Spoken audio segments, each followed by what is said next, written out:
Boa noite, Igreja da Família. Nós estamos aqui mais uma vez no modelo unicamente online. Não era o que nós gostaríamos de viver nem de fazer, mas nós somos extremamente gratos pela oportunidade que nós temos de não nos perdermos através da falta de possibilidade de nos reunirmos, porque nós podemos nos reunir dessa maneira remota. Eu quero dizer a você que nesse domingo nós temos um grande motivo para estarmos juntos. Nós nos reunimos como igreja para orar pela nossa cidade, para orar pelo nosso país, para orar pelos países do mundo. E algo que muito aquece o meu coração é saber que a oração, ela é ouvida pelo Senhor. E eu sei que cada um de vocês tem um motivo nessa noite para colocar diante do Senhor. Mas eu queria te chamar a orar pela cidade que você mora. Eu gostaria de convidar você a orar, que mora em Belo Horizonte, a orar por aqui, pela nossa cidade. E você que mora na grande BH, que você orasse pela cidade que você está aí em volta, no nosso estado de Minas Gerais, e por todas as cidades e estados desse país e pelo mundo. Ore pela sua terra, pelo seu povo. Vamos orar para que Deus tenha misericórdia de nós, que precisamos tanto dele nesse tempo tão difícil. Senhor, obrigado porque nós estamos reunidos aqui como igreja. Nós não temos, Senhor, um lugar para nos reunir, porque a igreja não é um lugar. A igreja são as pessoas que, unidas por um coração salvo em Jesus Cristo, proclamam o teu nome. E nós, a igreja de Jesus Cristo, a igreja da família, nós dizemos para o Senhor agora, que nós entregamos ao Senhor esse culto. E nós oramos pela nossa cidade. Nós oramos pela nossa terra, pela nossa nação. E nós dizemos, Senhor, cura, Senhor, as pessoas que estão enfermas. Cura aqueles que estão nos hospitais, cura aqueles que estão dentro das suas casas. Senhor, cura aqueles que estão sofrendo pelas ruas. Senhor, nós te pedimos, responde o clamor desse povo. Ouça a oração desse povo. Mas, sobretudo, Senhor, receba a adoração desse povo. Nós entregamos esse culto ao Senhor através daquele que nos deu acesso, através da sua morte na cruz, Jesus Cristo. Por isso, tudo é teu, Senhor. Em nome de Jesus. Amém. Amém.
está no nosso meio.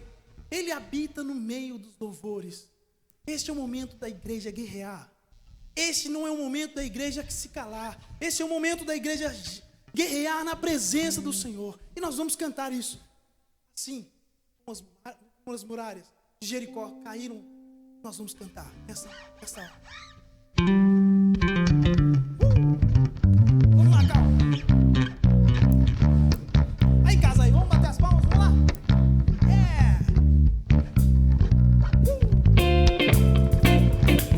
Comigo, caminho. Aleluia.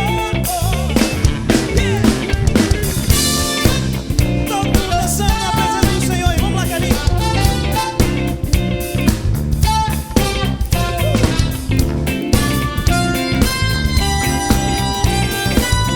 Olha pro lado, pro outro e chama assim, ó, comigo assim, olha. Vai. Vem com Josué lutar em Jericó. Jericó, Jericó. Vem com Josué lutar em Jericó e as muralhas ruirão. Canta aí, vai. Vem com Josué lutar em Jericó, Jericó, Aleluia. Jericó. Vem com Josué lutar em Jericó e as muralhas ruirão. Suba os montes devagar, que o Senhor vai guerrear.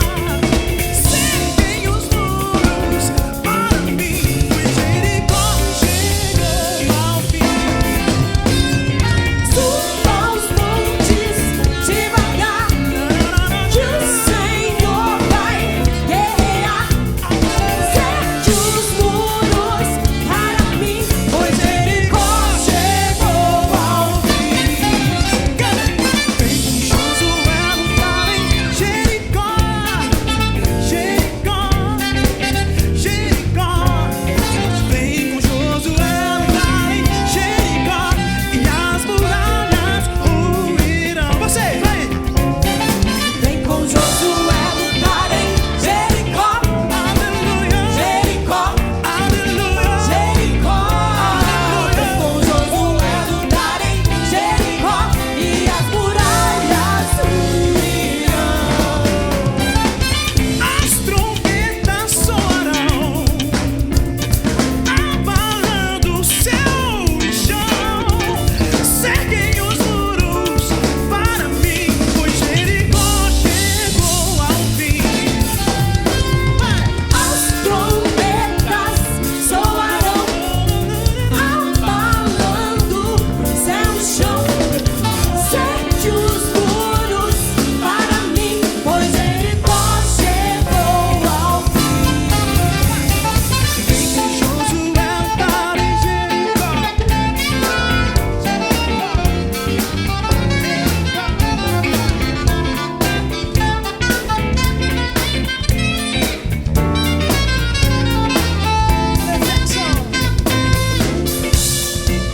Vamos na presença do Senhor.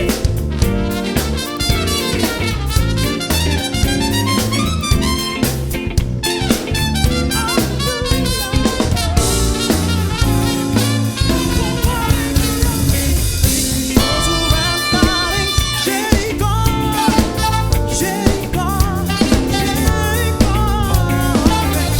Josué lutar em Jericó e as muralhas ruirão.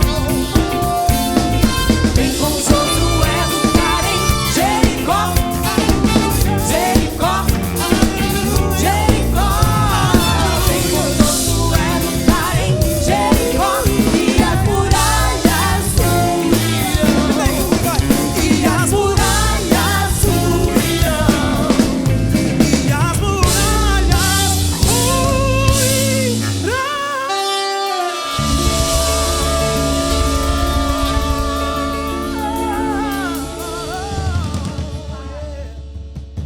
Aleluia! As muralhas têm que cair por terra, meu irmão. Nada pode prevalecer contra a igreja. Nós somos mais que vencedores do Senhor Jesus. Declare isso sobre a sua casa, sobre a sua vida, sobre a sua família.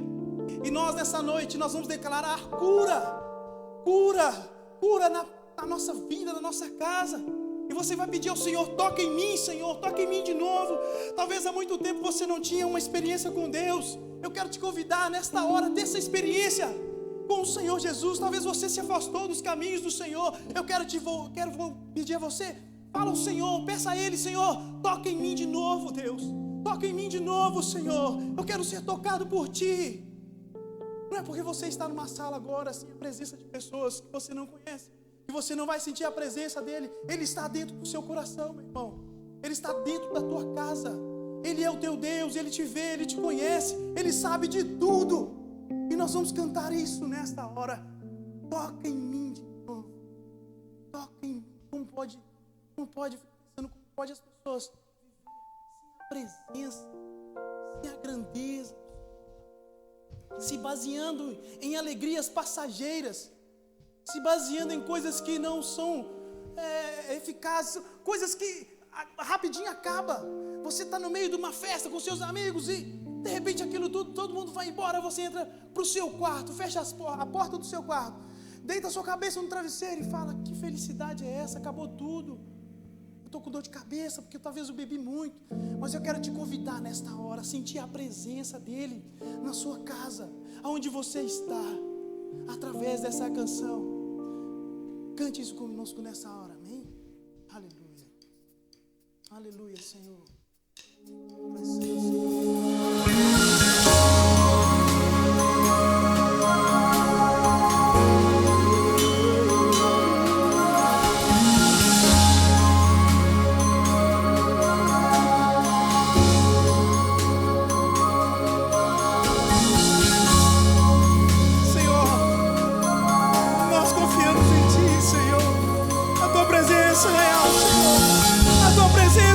É maravilhosa em nosso meio, Pai.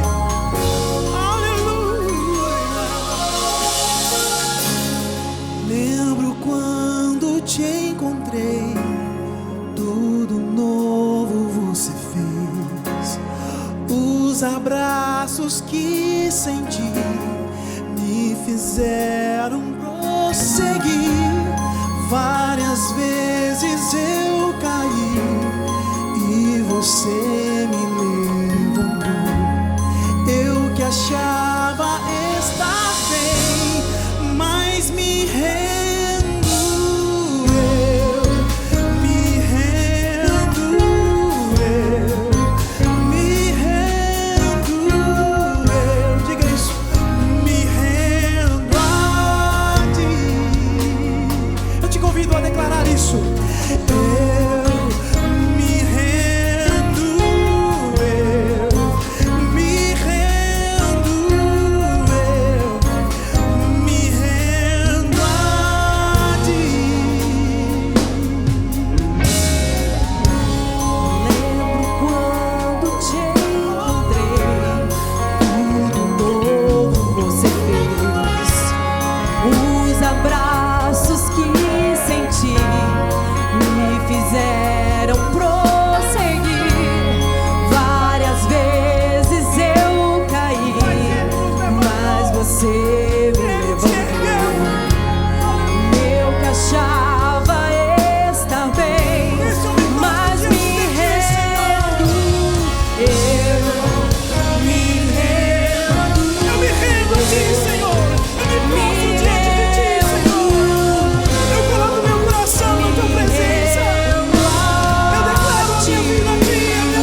Tu és lindo, Deus. Quando, Senhor, nós pedimos isso, eu tenho certeza que Teu Espírito Santo está do nosso lado, ouvindo essa oração. Que a nossa oração venha ser essa. Em meio a essa tempestade, em meio a esse mar que nós estamos vivendo, que a igreja do Senhor não se cale. Que a igreja do Senhor tome o seu lugar. Que ela tome a sua posição. Porque o nosso Deus, Ele é o Deus do impossível. Ele sabe de tudo. Ele é um Deus que faz todas as coisas, possíveis e impossíveis. Aleluia.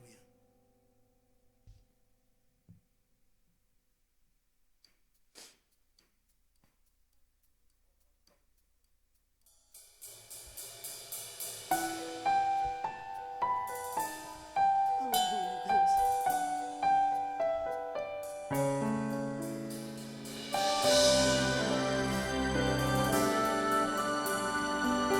Se você sabe, canta essa canção comigo. O meu Deus é o Deus do impossível. Jeová Jireh, o grande El Shaddai, que abriu o mar vermelho e ao teu povo fez passar, que da rocha água limpa fez brotar. O meu Deus é o Deus do impossível, que liberta encarcerados das prisões, faz da estéril mãe de filhos, restaura a alma do ferido, que dilata o amor dos corações,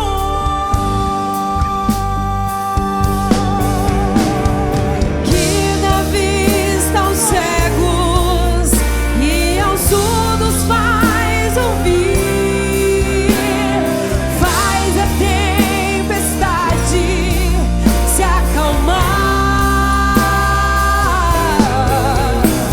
Andou por sobre o mar e aos mundos fez falar, paralíticos e coxos fez andar.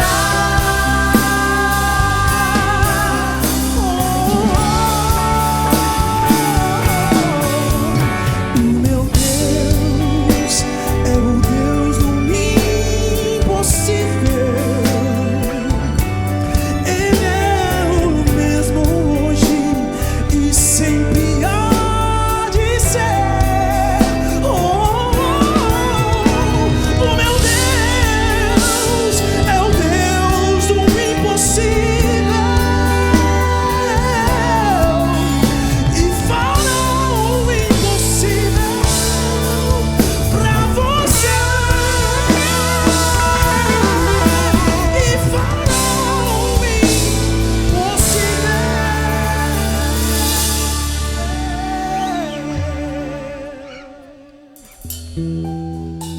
Ele fará o impossível por você, por nós.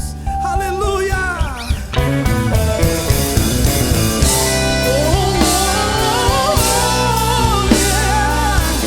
Aleluia!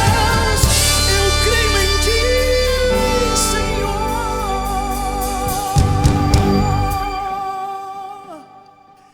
Aleluia! Será que você pode cantar apenas essa versão? O meu Deus é o Deus do impossível. Cante isso. E fará o impossível por você. E fará o impossível por você.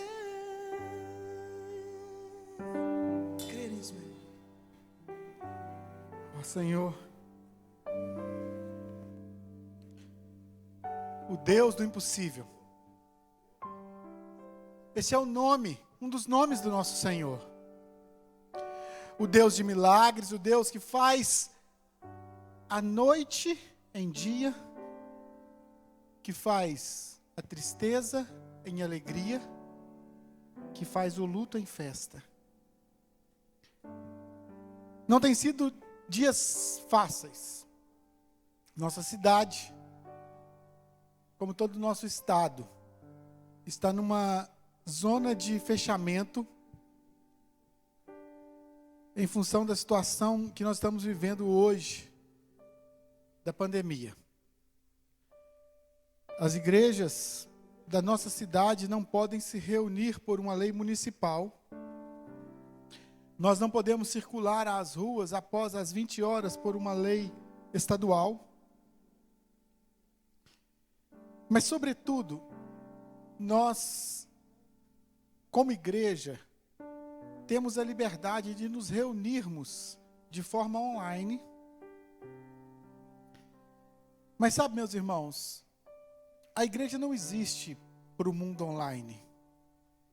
A igreja existe para o mundo dos relacionamentos pessoais. Porém, nós estamos debaixo das leis, da autoridade, dos governos. Nós não estamos criticando o que os governos têm decidido, nós estamos obedecendo. Mas, sobretudo, nós estamos lutando no mundo espiritual, onde os governos não conseguem chegar, para que haja uma resposta do céu para nós. E nós não precisamos estar reunidos presencialmente para isso. E eu sei que muitas pessoas hoje estão doentes, precisando de uma resposta do Senhor. O nosso culto hoje não é ao vivo, é online, mas foi gravado algumas horas atrás, por causa do horário de circulação que não é permitido. Nós não teríamos como gravá-lo às 18h30, ou como transmiti-lo às 18h30 ao vivo, porque não daria para terminar e ir embora para casa, chegarmos todos em nossas casas antes das 20 horas. E nós vamos cumprir a lei. Porém, nós estamos agora, pelo chat ao vivo, todos os pastores da igreja, os irmãos, orando uns pelos outros. E eu quero orar agora por aqueles que estão enfermos nesse dia, e que vão colocar agora no chat o seu nome. Você pode colocar a sua necessidade, a doença que você está vivendo, a necessidade de oração que você tem. E nós vamos começar a orar agora por você. Nós temos a nossa irmã Adriana, esposa do Vitor. O Vitor, semana passada nós oramos por ele, ele estava internado, ele saiu do hospital no meio da semana, mas um dia antes, a Adriana foi internada, a esposa dele. E há 2 dias ela está no CTI, com respiração mecânica. E nós precisamos orar e clamar pela cura, pelo socorro do Senhor, sobre a vida dessa família, especialmente da Adriana. Quero pedir que vocês orem também pelos meus sogros, que estão também contaminados com Covid-19. Nós precisamos que o Senhor os cubra para que eles não precisem ser hospitalizados. Essa tem sido a nossa oração e o nosso cuidado. Eu quero que vocês orem também, que nós oremos juntos pelos médicos, pelos diretores dos hospitais. Nós temos um irmão aqui na nossa igreja, o Flávio. Essa semana eu estava orando com ele ao telefone, pelo WhatsApp, e ele disse: pastor, eu não estou conseguindo comprar oxigênio. Eu não estou conseguindo comprar material para entubar as pessoas. Nós estamos orando por isso. Nós precisamos orar pelos nossos governantes. Precisamos orar e precisamos clamar, porque nós cremos no Deus do impossível. Amém? Nós cantamos, tocamos e cremos nisso. O meu Deus é o Deus do impossível. Senhor, em nome de Jesus, nós começamos a orar agora, Senhor, pedindo que o Senhor leve a cura àqueles que estão acamados, que o Senhor leve a cura àqueles que estão enfermos, que o Senhor leve a cura àqueles que estão hospitalizados, Senhor. Em nome de Jesus, nós declaramos, Senhor, o milagre. Nós precisamos desse milagre, Senhor. Meu Deus, o que seria de cada um de nós? O que poderíamos fazer, Senhor, Só o Senhor tem a palavra de vida eterna. Só o Senhor tem uma resposta, Senhor. Nós não temos aonde ir, Senhor. Nós não temos aonde buscar. Mas nós temos o Senhor, que não nos deixa. Não nos deixa. O Senhor nunca nos abandona. E é por isso, Senhor, que nessa noite, nós como igreja nos reunimos em oração. E nós adoramos ao Senhor. Nós entronizamos o Senhor através dos louvores, mas nós declaramos, Senhor, que nós não somos nada sem o Senhor, e nós não temos, Senhor, o possível, nós precisamos é do impossível. Nós precisamos do impossível, Senhor, nós precisamos do milagre. Senhor, eu quero orar agora pelas pessoas que estão passando por problemas renais. Quero orar por aqueles que estão com cálculos renais. Eu quero declarar, Senhor, libera uma palavra de cura, Senhor, que esses cálculos sejam expelidos. Eu quero orar, Senhor, assim como o Senhor me curou um dia, e eu expeli instantaneamente, Senhor, 6 cálculos renais. Eu quero declarar a cura sobre os irmãos que estão com cálculo renal agora, Senhor. Quero declarar aqueles que estão com problemas renais. Eu quero orar pela vida dos nossos irmãos, Senhor. Eu quero orar pela vida do nosso irmão Renato Anderson, Senhor, que está precisando do milagre do Senhor, do socorro do Senhor. Traga, Senhor, uma resposta àqueles que clamam ao Senhor. Eu quero orar, Senhor, por todos os enfermos que precisam do seu socorro. Eu quero orar também pelos casamentos, Senhor, que precisam de uma resposta. Eu quero orar, Senhor, pelas famílias que estão despedaçadas. E eu digo, Senhor, eu creio que não há nada que o Senhor não possa fazer. Não há nada que o Senhor esteja restrito a fazer. E é por isso que nós declaramos agora, pelo poder do nome de Jesus, traga, Senhor, traga sobre nós a resposta. E que nessa semana nós experimentemos do milagre no Senhor, em nome de Jesus, amém. Cante a esse Deus do impossível. O meu Deus é o Deus do impossível. Ele é o mesmo hoje e sempre há de ser. O meu Deus é o Deus do impossível e fará o impossível pra você. E fará o impossível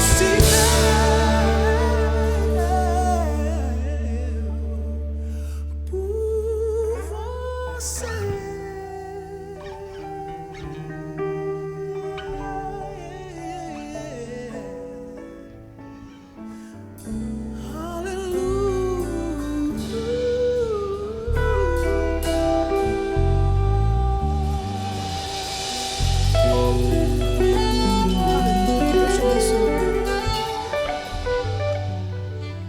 Amém. Amém. Quero agradecer aos irmãos por esse profundo momento de entrega da nossa oferta de adoração ao Senhor. O culto, na sua essência primária, se resume em dizermos ao Senhor que Ele é o grande Deus, o Eu Sou. E dizer a Ele muito obrigado por Jesus e em nome de Jesus. Sabe, meu irmão, eu quero dizer a você que essa série de palavras que nós temos estudado sobre a aliança de bênção, ela tem marcado a minha vida. Nos últimos 3 domingos, incluindo hoje, 4 domingos, nós estamos estudando o que significa a aliança de bênção que Deus tem com o seu povo. E eu quero falar a você que nós estamos encerrando hoje com essa 4ª mensagem, a primeira parte daquilo que nós estamos estudando. Essa primeira parte, ela trouxe para nós vários ensinos, dentre eles, o entendimento que a bênção que Deus tem prometido ao seu povo, ela é uma bênção holística. A palavra holística não é uma palavra muito comum. A palavra holística, ela aponta para integral, para completo. E Deus quer te abençoar de maneira completa. Às vezes nós ficamos entendendo que não estamos falando de bênçãos espirituais, não estamos falando de morte espiritual. Nós temos essa coisa de colocar uma divisão entre o espiritual e o que não é espiritual. Meu irmão, isso didaticamente é muito importante, mas na prática, tudo influencia tudo. Quando Deus te abençoa, Ele te abençoa inteiro. Você é abençoado espiritualmente, você é abençoado materialmente. Mas nós também entendemos que ser abençoado por Deus, a bênção que nós temos na nova aliança, ou a bênção que nós temos essa aliança de bênçãos que Deus tem para nós, ela não está apontada para o seu enriquecimento, ela não está apontada para o seu conforto, para a sua fama, ela está apontada para te fazer mais parecido com Cristo. O propósito da bênção é te trazer mais para perto, mais para a semelhança de quem Cristo é. Deus quer que você se pareça com o seu filho. Jesus é como desculpem a expressão, como um modelo protótipo. Uma referência para que nós olhemos para Ele e nos tornemos parecidos com Ele. Mas eu quero dizer para você que, como propósito, como razão dessa aliança de bênção, nós já estudamos muita coisa. Mas hoje eu quero trazer um ensino que mexeu com a minha vida. Eu quero falar sobre o objetivo da aliança de bênção. O objetivo da aliança de bênçãos são as cidades e nações. E eu sei que você talvez não entenda como eu inicialmente o que eu quero dizer com isso. Quando eu comecei a estudar, eu pensei assim: por que não pregar? O objetivo da aliança de bênçãos é fazer missões. Ficaria mais bonito, talvez, do que falar cidades e nações, pelo menos no meu gosto.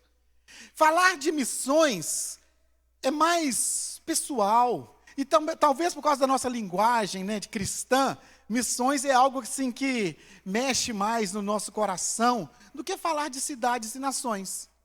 Mas ao estudar, meus irmãos, eu observando lá na bênção original de Abraão, que segundo os Gálatas é transportada para aqueles que creem em Jesus, veja o que está escrito em Gênesis 22:16. E disse: juro por mim mesmo, é Deus dizendo, declara o Senhor, que por ter feito o que fez, não me negando o seu filho, seu único filho, esteja certo que abençoarei e farei dos seus descendentes tão numerosos como as estrelas do céu e como a areia das praias do mar. Deus abençoando quem? Abraão. Abraão havia sido obediente ao sacrificar o seu filho. Mas ele não sacrificou, mas ele obedeceu. E lá em Hebreus está escrito que o filho dele, Isaque, de fato morreu espiritualmente falando, ou seja, houve uma entrega no mundo espiritual. Mas agora eu quero que você perceba o que o texto continua dizendo. Deus falando para Abraão: a sua descendência conquistará as cidades dos que lhe forem inimigos. E o 18: e por meio dela, todos os povos da terra serão abençoados, porque você me obedeceu. Gente, o texto não fala assim: a sua descendência conquistará as vidas, ou as almas, ou os perdidos. Fala que a descendência vai conquistar o quê? As cidades. Lendo numa outra versão, eu li muitas versões e tem uma outra que é diferente. Fala assim: por meio dos seus descendentes eu abençoarei todas as nações. Troca cidade por nações. Mas eu perceba que troca também, em vez de conquistar as cidades, abençoará as nações. Sabe, essa coisa de Deus é interessante. Porque quando você pensa em alguém conquistando alguém no sentido de dominação, você pensa assim: Nossa, isso vai ser uma coisa terrível, vai oprimir, vai conquistar, vai aprisionar. Mas sabe, quando você é conquistado por Deus, você não se torna prisioneiro de Deus, você se torna abençoado por Ele. E eu quero que você entenda, meu irmão, que Deus nunca pensou na bênção como sendo uma fonte de prosperidade pessoal. Deus não quer te dar mais conforto, Deus não quer te dar mais fama, Deus não quer te dar mais riqueza para você usar para você mesmo. Tudo que Deus tem para te dar é para reverter em prol do próximo, em prol do outro. Esse é o propósito que Deus tem quando nos abençoa. E eu fico pensando, Ele quer abençoar as cidades. E nós estamos aqui em BH, Belo Horizonte. Eu não sei aonde você está, mas eu estou aqui em Belo Horizonte. Quantas vezes nós abrimos a nossa boca para falar bem, para abençoar, para orar por Belo Horizonte? Você tem no seu coração o alvo de conquistar a sua cidade? Ou a sua boca só tem sido aberta para declarar as coisas ruins que ela tem? Se você somar quantas vezes você abre a sua boca para orar abençoando, ou para falar reclamando, amaldiçoando, qual a balança vai ficar mais pesada? Quando eu pensei nisso, eu me envergonhei. Eu me envergonhei pela minha boca quando fala da minha cidade, Belo Horizonte, de onde eu nasci, Manhuaçu. Quantas vezes a gente abre a nossa boca para ser uma luz de bênção sobre a terra que vivemos? Tão pouco. Tão pouco. Tão poucas vezes nós usamos o poder que nos foi dado por Deus. Mas Jesus disse em Atos, o autor disse em Atos 1:8, o autor Lucas diz em Atos 1:8, a partir das palavras de Jesus: mas vocês receberão poder ao descer sobre vocês o Espírito Santo, e serão minhas testemunhas tanto em Jerusalém, quanto na Judéia, em Samaria, e até os confins, gente, aqui pertinho. Não era esse confins, né? Mas, veja, só falando de cidades, de regiões, de terras. Perceba que Jesus, Ele está abençoando os lugares. Ele está abençoando a terra. Mas sabe, há uma pergunta que realmente me incomodou ao entender essa questão da aliança de bênção como objetivo de cidades e nações. Se a salvação é pessoal, se a salvação não é coletiva, eu não posso orar nem pela salvação de uma família como grupo familiar. Eu tenho que orar entendendo que a salvação é de cada um. Por que eu deveria orar pelas cidades? O que tem de tão peculiar ou importante no entendimento da questão das cidades? E sabe, eu queria pedir a você um pouco de atenção especial nessa palavra a partir daqui. Eu sei que você já está me dando alguns minutos, mas eu preciso, especialmente você, meu líder de célula aqui na igreja, essa semana você vai ter um tempo na sua célula para orar pela nossa cidade, mas eu preciso que você entenda de uma maneira um pouco mais profunda, a partir de uma revelação do Espírito Santo na sua vida, o que você vai ouvir a partir daqui. A cidade é o lugar onde tanto o homem quanto o diabo constroem as suas fortalezas. Olha o que eu estou falando. A cidade é o lugar onde tanto o homem quanto o diabo constroem as suas fortalezas. Que afirmação dura. Que afirmação pesada. E sabe, quando Deus fez o homem, Ele não construiu uma cidade para ele morar. Ele não construiu uma cidade. Eu fico pensando, por que não? Por que não fazer aqui um bairro nobre? Por que não fazer ali um outro bairro, classe média? Por que não fazer ali um bairro mais simples, umas avenidas? Não. Deus constrói um jardim. Deus não constrói uma cidade. A cidade não fazia parte do plano original de Deus. E a Bíblia diz que ele abençoou o homem e disse que é para ele encher a terra, multiplicar, espalhar por toda a terra. Veja o que está escrito aqui em Gênesis 1, 27 e 28. O texto está dizendo assim, Gênesis 1, 27 e 28. Assim Deus criou os seres humanos, ele os criou parecido com Deus, ele os criou homem e mulher, e os abençoou, dizendo: tenham muitos e muitos filhos, espalhem-se por toda a terra e a dominem. O jardim é um espaço para espalhar, mas a cidade é um território para ajuntar. E eu quero que você perceba que a partir do pecado original, aconteceu algo muito importante. Dentre as consequências do pecado de Adão e Eva, Deus mata um animal, tira daquele animal o couro, e faz roupas para vestir a nudez que apontava para o pecado que Adão e Eva haviam cometido. Esse sacrifício, essa morte, foi a primeira morte declarada no texto bíblico. Nunca houve uma morte antes, na narrativa bíblica, de Deus matar aquele animal e tirar o couro dele. Aquele sacrifício aponta uma tipologia para o que Jesus fez por nós. Porque o cordeiro inocente foi morto para cobrir os nossos pecados pelo Pai. E a partir dali, nós percebemos, pelo que aconteceu na adoração de Caim e Abel, que passou-se a estabelecer altares de adoração. E esses altares foram construídos provavelmente pelos pais, certamente pelos filhos, a narrativa bíblica diz, e Abel pega um animal e faz também um sacrifício de adoração ao Senhor. E Caim pega o fruto da terra, ele era agricultor, faz um sacrifício de adoração ao Senhor.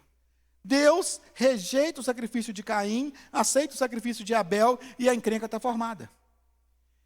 E Abel enche o seu coração de ódio, enche o seu coração de raiva, e por causa disso, ele mata o seu irmão Abel. Caim mata o seu irmão Abel. Eu troquei? Eu falei Abel, desculpem. Caim enche o seu coração de ódio, de raiva e mata o seu irmão Abel. Veja que coisa terrível aconteceu a partir desse momento. Porque ele, ao assassinar Abel, derrama o sangue humano. E algumas versões falam que a terra foi regada com o sangue de Abel. Regar a terra com o sangue não é o propósito de Deus. A terra era para ser regada com a água, com os rios, posteriormente com a chuva. A terra era para ser regada a partir do que Deus criou e não a partir da morte de um ser humano. Na verdade, nós estamos em tempos de muitas mortes.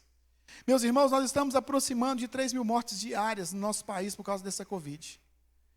Idosos, jovens, nós temos pessoas de todo tipo morrendo. E a cada morte são lágrimas e lágrimas derramadas. E eu fico pensando, por que nós sofremos tanto com a morte se nós sabemos que ela vai chegar? Porque Deus nunca nos criou para a morte, Deus criou para a eternidade. A morte existe por causa do pecado. O salário do pecado é a morte. Você não foi feito para a morte, você foi feito para a eternidade. E sabe, meu irmão, qual foi a consequência do que aconteceu a partir do castigo de Caim? Gênesis 4, 11 e 12. Por isso você será amaldiçoado e não poderá mais cultivar a terra. Pois quando você matou o seu irmão, a terra abriu a boca para beber o sangue dele. Quando você preparar a terra para plantar, ela não produzirá nada. Você vai andar pelo mundo sempre fugindo. Meus irmãos, eu já li esse versículo inúmeras vezes, mas eu nunca enxerguei o que está aqui. Qual era a profissão de Caim? Agricultor. Como agricultor, Caim precisava ter uma vida num lugar fixo. Porque ele precisava plantar, ele precisava regar, ele precisava aguardar, ele precisava colher para comer. E agora, qual é o castigo que Deus dá para ele? Porque você amaldiçoou e você não poderá mais cultivar a terra. Você vai ser amaldiçoado. Porque você fez isso, né? Por isso você será amaldiçoado e não poderá mais cultivar a terra. A Bíblia diz que Caim amaldiçoou a terra para ele. Agora, se ele plantasse, ele não colheria. Eu imagino quantas vezes ele tentou. Ele não conseguia plantar. E alguém que não consegue plantar, como vai comer? Tem que comer o que está à disposição. E ele chega numa árvore, ele come daquela fruta, ele chega numa raiz, ele come daquela raiz, acabou, ele não pode plantar mais, ele tem que mudar de lugar. E ele tem que mudar de lugar. E a sua natureza de um homem fixo da terra se torna na natureza de um homem nômade. E Caim começa a ter que andar. E aqui nós chegamos no ponto que eu quero tratar nessa noite. A primeira cidade do mundo, ela aparece a partir de Caim. Veja o que está escrito em Gênesis 4:13. Caim disse a Deus o Senhor: eu não vou poder aguentar esse castigo tão pesado. Ele começa a dizer para Deus que ele não aguentaria esse castigo de andar. E ele começa a andar, porque ele não tinha o que fazer. E a narrativa bíblica, ela não fala de quanto tempo, mas Adão e Eva tiveram outros filhos, Adão e Eva esses filhos se multiplicaram, espalharam sobre a terra, tiveram outros filhos e outros filhos e outros filhos, centenas de anos se passaram. Um dia, você percebe que a Bíblia diz que Caim agora encontra um outro povo. E a Bíblia não narra como esse povo foi formado, mas o texto vai dizendo para nós que chegou um ponto, numa cidade chamada Nod, numa região chamada Nod. Não era uma cidade, era uma região que Caim vivia. E o texto diz que, versículo 17 do capítulo 4, Caim e sua mulher tiveram um filho e deram o nome de Enoque. Mais tarde, Caim construiu uma cidade e chamou de Enoque o nome do seu filho. Quem fez a primeira cidade da terra? Caim. E ela recebeu o nome de Enoque, que era o nome do seu filho. Então, eu quero que você entenda que a primeira cidade existiu a partir de um assassino, que era Caim. Mas será isso suficiente para afirmar que a cidade é uma fortaleza de homens e do diabo? A resposta talvez esteja na seguinte pergunta: por que Caim construiu a cidade? Gênesis, você sabe o que significa Gênesis? Gênesis significa princípio, início, ponto de partida. E Gênesis é um livro de muitas primeiras menções, primeiras citações. É a primeira menção, é o lugar do início da luz, é o lugar do início do céu, do homem, do pecado, e também é o lugar do início da cidade, que está em Gênesis. Nunca havia sido construída uma cidade antes, não existia nenhuma cidade no mundo. A cidade foi uma forma que Caim encontrou de parar de andar, de parar de ser nômade. Porque ao construir uma cidade, Caim coloca pessoas trabalhando para ele, trabalhando em torno dele, cada um produzindo sua riqueza, para gerar um excedente do qual Caim poderia viver. Perceba que a cidade, ela existe para que outras pessoas pudessem produzir, já que Caim não podia produzir. E a partir dessa produção, começaram a surgir também outras profissões. E se você observar com bastante cuidado, o texto bíblico diz que surgiu os ferreiros, a siderurgia, surgiram os artistas também, que agora podiam se dedicar à arte, surgiram os que cuidavam do gado, os pecuaristas, a pecuária surgiu ali. mas a aglomeração de pessoas foi o terreno fértil para a proliferação do pecado e da maldade. E sabe, um dos descendentes de Caim foi um homem chamado Lameque. A Bíblia diz sobre Lameque o seguinte, no capítulo 4 ainda, tudo no capítulo 4 de Gênesis, versículo 19. Lameque teve 2 mulheres, uma delas se chamava Ada e outra se chamava Zilá. Esse Lameque, ele faz parte da linhagem de Caim, e o texto diz que ele escreveu um poema. Esse poema é chamado pelos historiadores, e aqui eu não estou falando de teólogos apenas, estou falando de historiadores, do poema de Canção da Espada. Lameque escreveu o seguinte, versículos 23 e 24. Disse Lameque às suas mulheres, Ada e Zilá, ouça-me, mulheres de Lameque, escutem minhas palavras. Eu matei um homem porque me feriu, e um menino porque me machucou. Se Caim é vingado 7 vezes, Lameque será 77. Observe o que esse poema diz. A primeira coisa, disse Lameque às suas mulheres, Ada e Zilá, ouça-me, mulheres de Lameque. É a primeira citação na Bíblia de uma bigamia. De um homem com mais de uma mulher nessa cidade. O texto continua dizendo, ouça-me, mulheres de Lameque. Por que ele estava falando com as mulheres? Ele estava ameaçando aquelas mulheres. Veja a ameaça que ele faz. Escutem as minhas palavras, eu matei um homem porque me feriu. Ou seja, fiquem espertas. E ele continua dizendo, e um menino porque me machucou. Confessa 2 assassinatos, dentre eles um de criança. E agora ele encerra com a vingança. Se Caim é vingado 7 vezes, Lameque será 77. Não venha não, porque eu mato. Porque eu vingo. Sabe? O capítulo 4 se encerra. O capítulo 5 se abre, voltando lá em Adão de novo, para poder completar a história. E começa a citar a descendência de Adão, não a partir de Abel, que morreu, não a partir de Caim, que foi embora, mas a partir de Sete, um outro filho que Noé tem, e vai trazer a descendência no capítulo 5 até terminar com Noé, que fazia parte da descendência de Adão, centenas, na verdade, milhares de anos. Só Matusalém viveu quase 1000 anos, que foi avô de Noé. Não é isso? E aí, você pega o capítulo 6 de Gênesis, e você encontra que a cidade agora estava corrompida.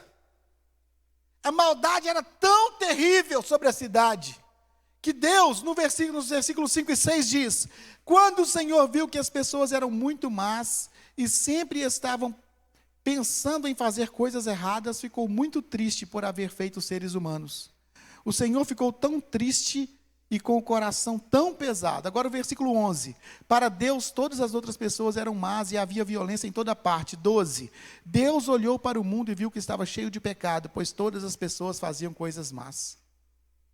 O que aconteceu com o mundo? A maldade e o pecado se proliferaram. As cidades começaram a ficar tomadas pelo mal.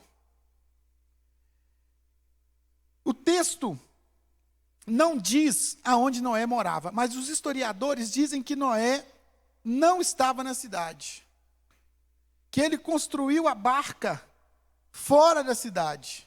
Eu sei que muitas pessoas falam que as pessoas elas andavam e zombavam. Eu não sei se você ouviu. Quando eu era criança, lá em Manhuaçu, eles ensinavam para a gente, na escola dominical, que as pessoas zombavam de Noé construindo a arca. Eu nunca achei isso na Bíblia.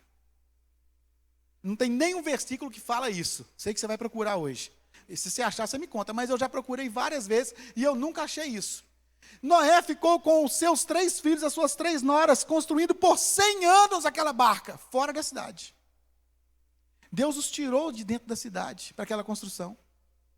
E eu quero que você perceba que o texto diz para nós que Noé, Deus levanta Noé naquela barca, tira Noé do meio do povo, o povo morre por causa do dilúvio, Deus salva a humanidade através da família de Noé, e aí você vai ver o capítulo 9, o versículo 1, depois que o dilúvio passou. O texto diz assim: Deus abençoou Noé e a seus filhos, dizendo o seguinte: tenham muitos filhos, e que os seus descendentes se espalhem por toda a terra.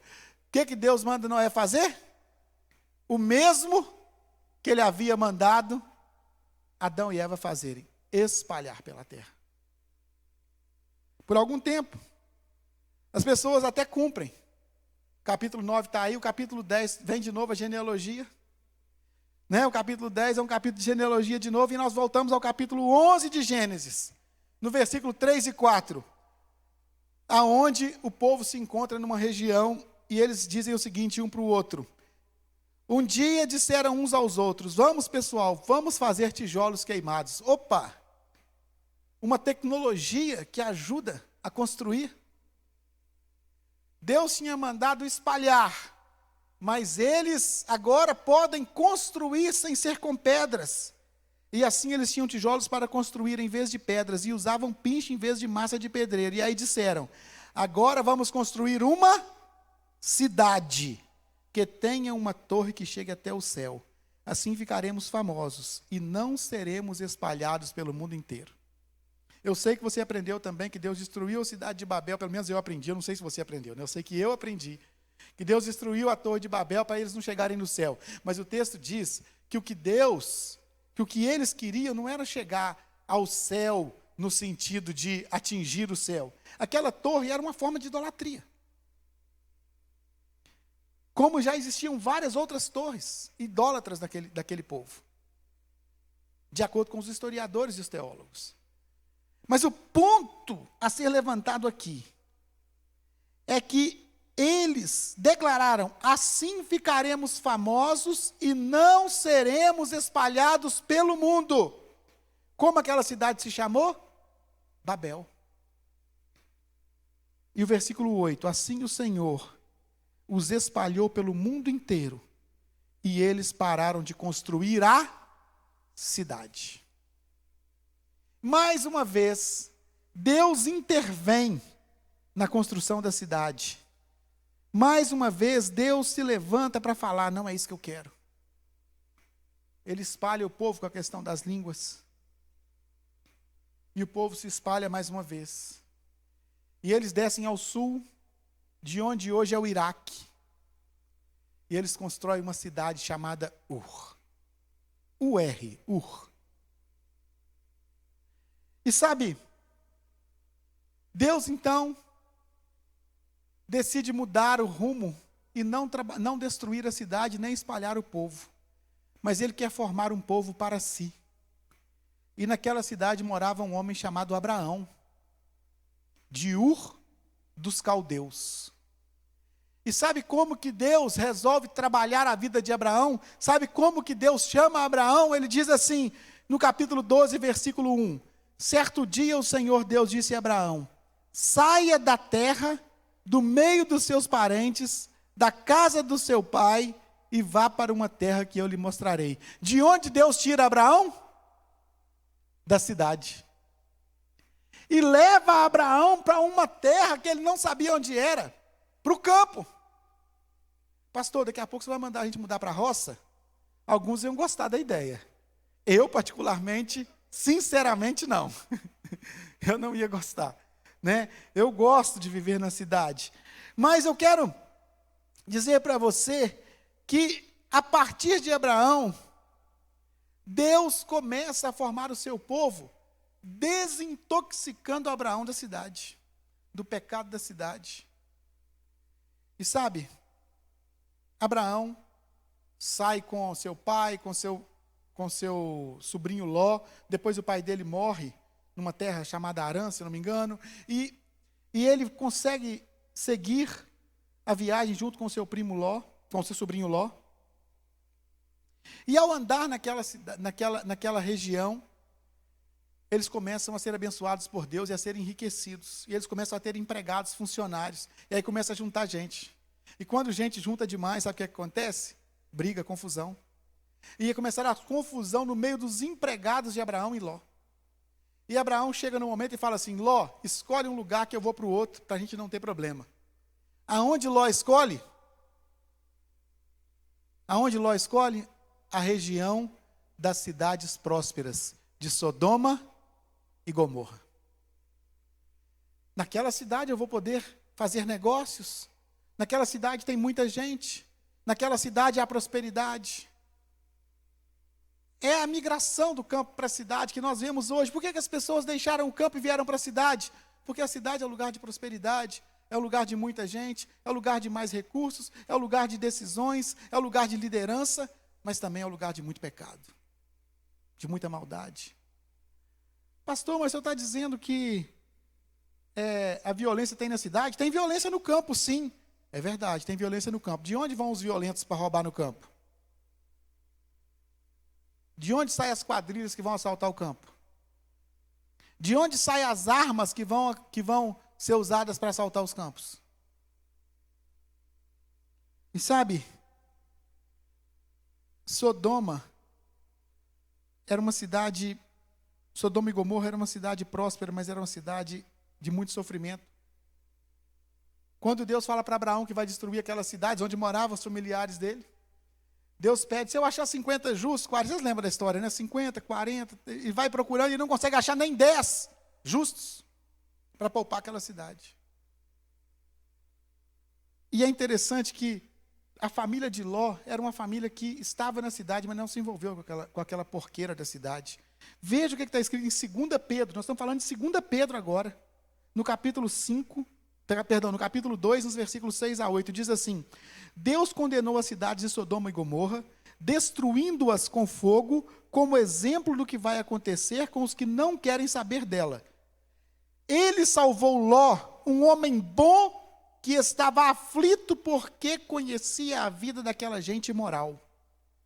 Todos os dias esse homem bom, que vivia entre eles, ficava muito agoniado ao ver e ouvir as coisas más que aquela gente fazia. Ló morava na cidade, mas ele se angustiava com a maldade dela. Sabe, meus irmãos, o que é que tem me entristecido profundamente? Nós estamos, eu iria usar uma palavra aqui, mas eu não sei se eu vou conseguir transmitir bem. Existe uma expressão que é a expressão curtir, por exemplo, curtir o couro, curtir um alimento, uma bebida. Parece que nós estamos curtidos em relação à maldade da cidade, ou seja, nós nos acostumamos, nós nos adaptamos, nós nos encaixamos com ela. Nós, de alguma maneira, aceitamos conviver com a maldade que existe nela, como se isso fosse aceitável. E sabe, estudando sobre esse tema específico, eu estive num país chamado El Salvador, na cidade de San Salvador, e o pastor de uma grande igreja lá, quando eu estive naquela igreja, no ano de 2006, já fazem alguns anos, ela tinha 168 mil membros, 40 mil crianças. Ela batizava 900 pessoas por mês. E eu estive com esse pastor, eu estive com ele algumas vezes, estudando sobre aquela igreja Elim. E lá em El Salvador, ele escreveu sobre a morte da cidade. E ele fala sobre como que as cidades, elas começam assim, uma igreja, uma delegacia, uma prefeitura, um posto de saúde, o centro da cidade, aquilo ali que é o início da cidade se torna o centro da cidade. Ali moram as pessoas importantes, e quando aquela cidade cresce, sabe o que acontece com o centro da cidade? Ele começa a se tornar um lugar de violência, e as pessoas boas, elas saem do centro. E elas começam a morar em volta, E daí a pouco elas estão morando em bairros mais distantes, daí a pouco elas querem morar nas cidades em volta. Elas querem morar em Santa Luzia, elas querem morar em Lagoa Santa, elas querem morar em Pedro Leopoldo, elas querem morar em Contagem, elas querem sair da cidade, porque a cidade já não é mais um lugar que agrada a elas. E quanto mais elas saem do centro, mais outras pessoas mudam para o centro. E daí a pouco elas estão tentando sair de lá. É uma coisa terrível, porque a cidade ela vai morrendo. Existem... eu não vou citar aqui agora, não tenho tempo para isso, mas historicamente, existem muitas cidades mortas do povo maia, que foi um império maior que o Império Romano, o povo inca, cidades e cidades que foram destruídas e encontradas por escavações, abandonadas. Cidades têm o germe da morte. E sabe, Deus veio destruindo cidades como Enoque, Babel, Sodoma, Gomorra. Mas apesar disso, o ser humano continua a construir cidades. Mas pela misericórdia de Deus, Ele decide permitir e redimir as cidades e salvá-las da destruição. Eu não falo da salvação de uma pessoa, estou falando da salvação de uma cidade, irmãos. E eu quero falar aqui da cidade de Nínive. Naum 3, versículo 1. Naum é um livro de um profeta na Bíblia que fala a respeito da cidade de Nínive. E ele fala assim no versículo 1 do capítulo 3. Ai de Nínive, cidade cruel, cheia de mentiras e de violência, onde não faltam crimes.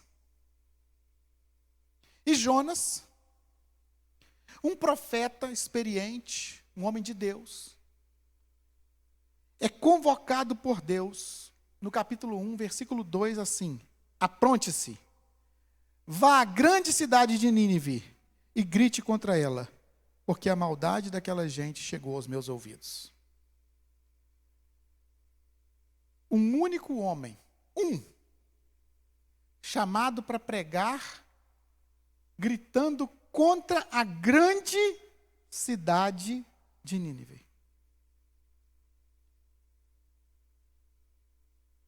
Talvez Deus tenha feito com você o que fez comigo, me trouxe para a cidade grande.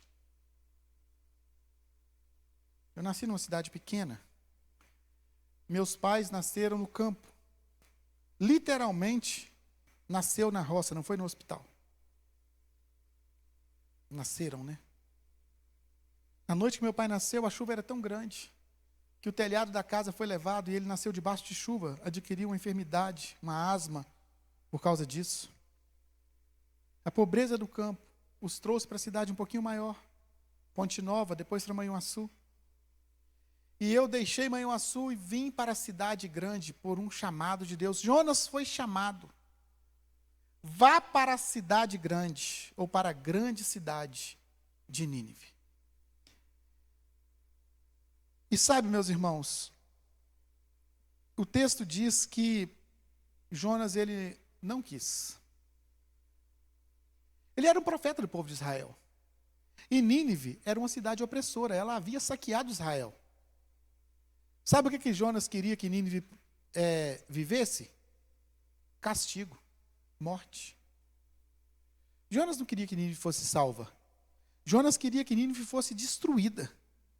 E sabe, eu queria dizer a vocês que eu fico pensando, o que eu penso a respeito da minha cidade? Esses dias eu li uma matéria num site de notícias, falando sobre a situação das prostitutas da nossa cidade. As prostitutas que tem ali naquela rua do centro, a rua Guaicurus. E ali são 3.000 mulheres que tiveram os hotéis fechados para a prostituição por causa da pandemia. E elas hoje estão passando fome. E eu recebi algumas mensagens de algumas pessoas da igreja mostrando essa situação. Algumas dessas mensagens me pareceram assim, bem feito. Eu Eu fico imaginando quando Jonas recebeu de Deus uma palavra que Nínive era uma cidade tão promíscua e que Deus iria destruir Nínive. Eu acho que ele deve ter pensado assim, bem feito. Deus não nos chamou para fazer isso por aquelas mulheres. Nem pelos outros lugares da nossa cidade que estão dominados pela vontade do diabo. Nós abrimos a nossa boca para amaldiçoar as universidades que estão dominadas, pela Guaicurus que está dominada, pelas madrugadas que estão dominadas. Mas o convite de Deus para Jonas e para mim e para você é: vá para a cidade grande, pregar a mensagem do arrependimento.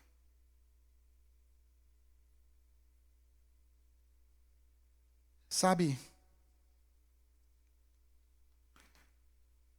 eu sei que talvez a sua cabeça esteja fervendo nesse ponto da palavra, como a minha ficou fervendo essa semana. Nós vivemos numa cidade muito grande e a nossa cidade precisa de arrependimento e não de acusação. A Bíblia diz em João 3,17 que Deus enviou o seu Filho ao mundo não para julgar o mundo, mas para salvá-lo.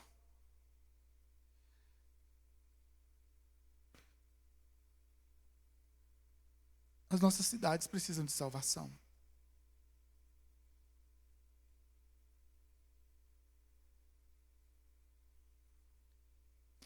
Perdão.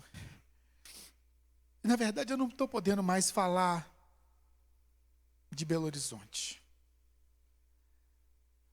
A nossa igreja, ela perdeu a característica de ser uma igreja dessa cidade ou desse bairro.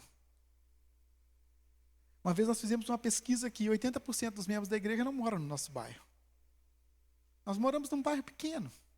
A igreja está num bairro pequeno, a nossa estrutura física está num bairro pequeno.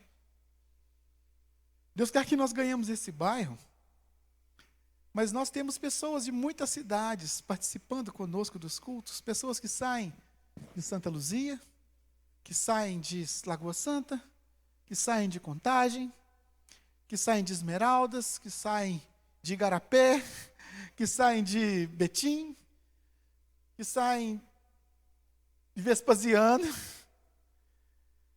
Nós temos pessoas que estão lá em Curvelo, outros que estão assistindo aí, que estão em Manhuaçu, que estão em Vitória. Talvez você pudesse escrever aí agora no chat de onde você é.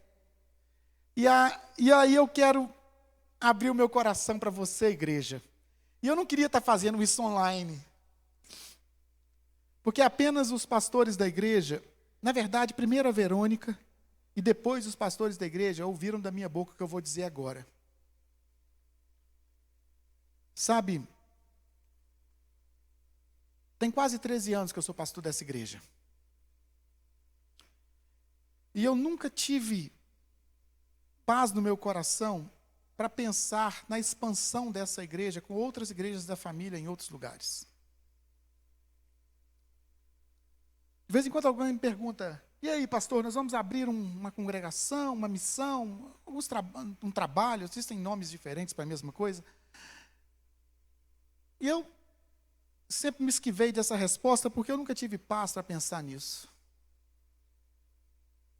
Mas nos últimos meses, eu tenho pensado que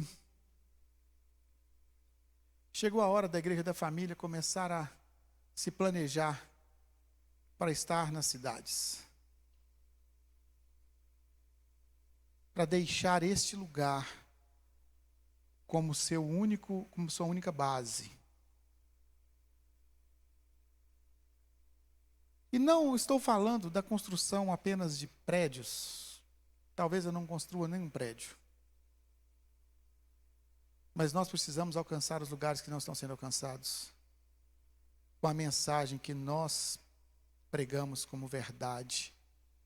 E nós não temos a nossa verdade, nós cremos na verdade como uma pessoa, e o nome dela é Jesus.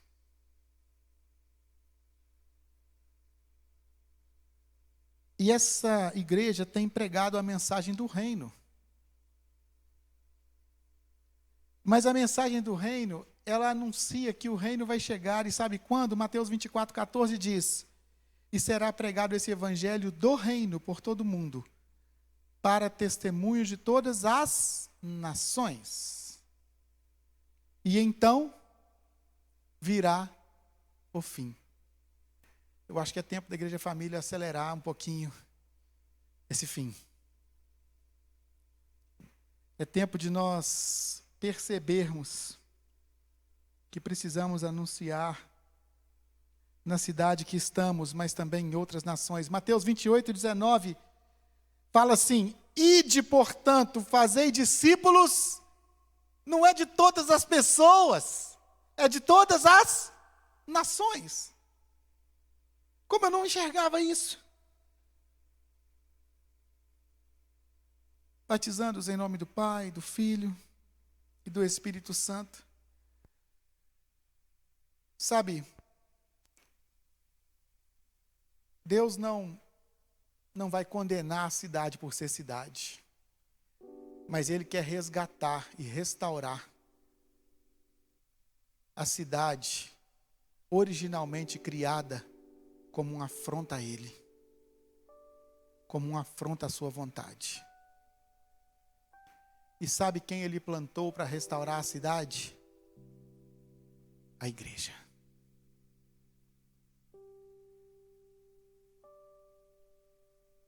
Jonas se negou a ir àquela cidade. E no capítulo 3, versículo 1, pela segunda vez, o Senhor Deus disse a Jonas: apronte-se, vá para a grande cidade de Nínive, pela segunda vez, e anuncie ao povo de lá a mensagem que eu vou dar a você. Jonas se aprontou e foi a Nínive, como o Senhor Deus havia ordenado. Nínive era tão grande que uma pessoa levava 3 dias para atravessá-la a pé. Imagina o tamanho dessa cidade. Como o Senhor Deus havia ordenado. Versículo 4. Jonas entrou na cidade, andou o dia inteiro e começou a anunciar: dentro de 40 dias, Nínive será destruída.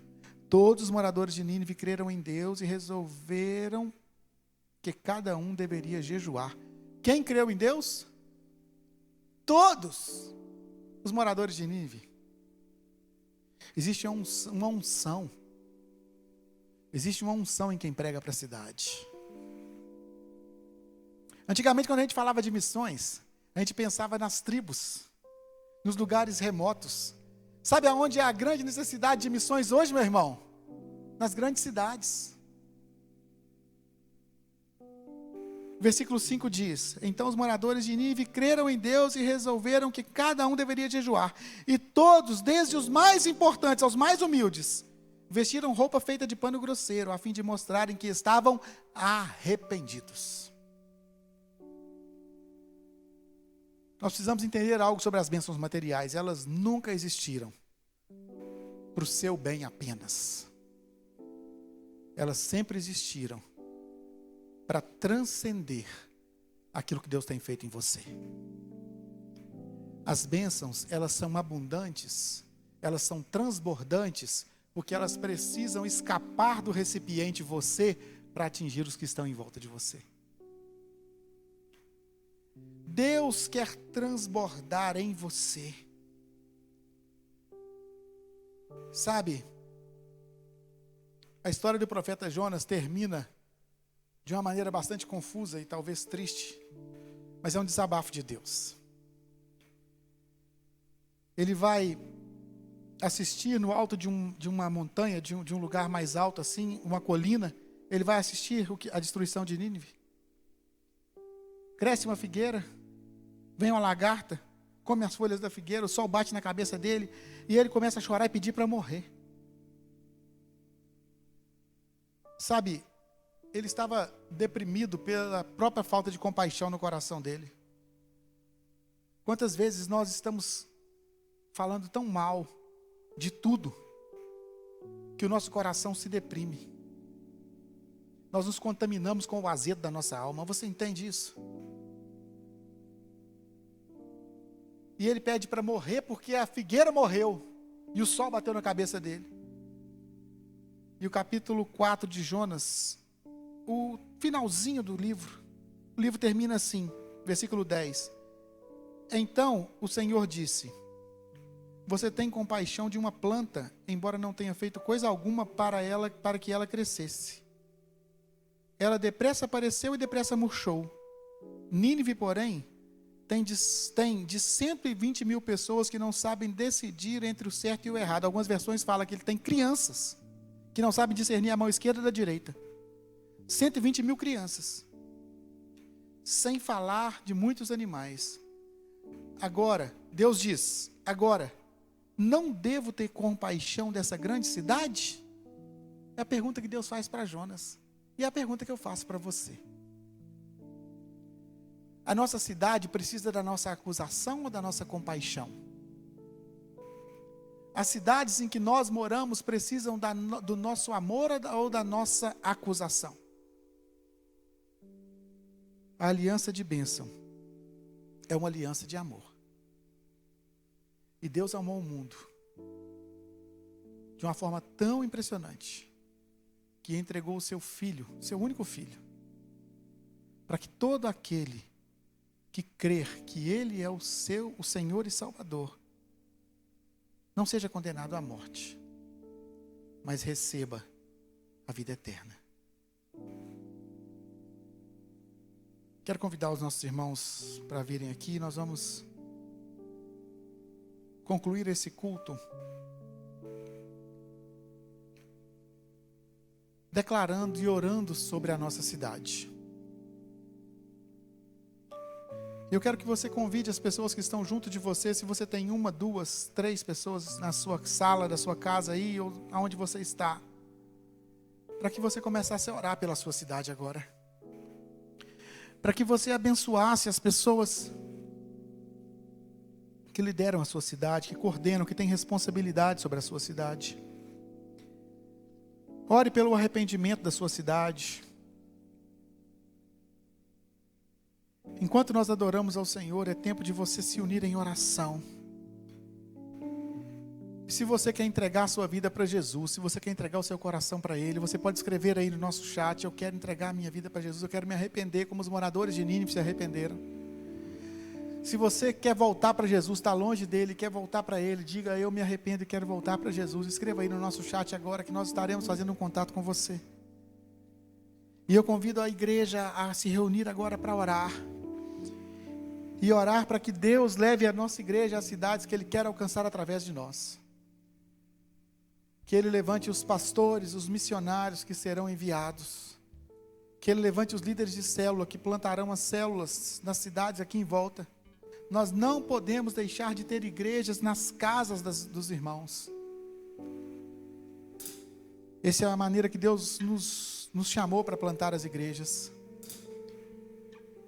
Vamos orar, irmão. Pode começar a orar agora.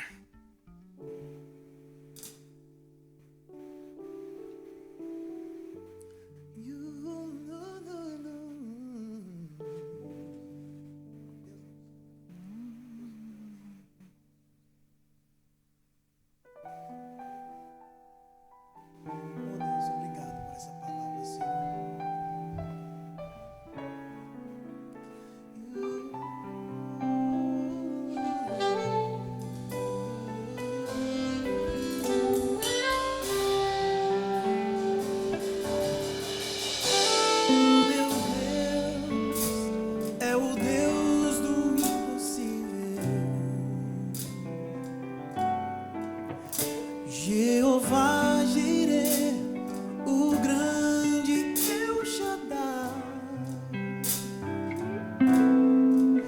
que abriu o mar vermelho e ao teu povo fez passar, que da rocha água limpa fez brotar.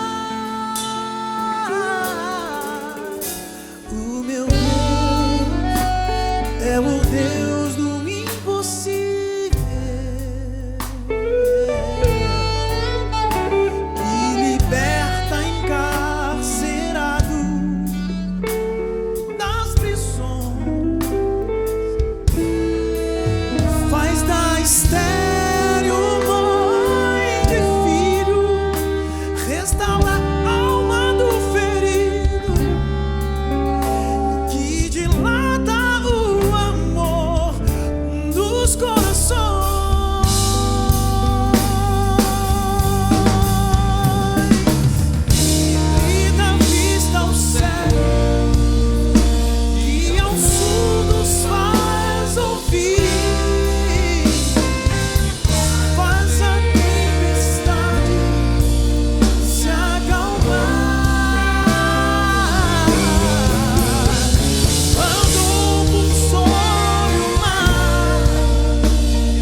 Eu quero dizer que nós andamos no impossível, amém?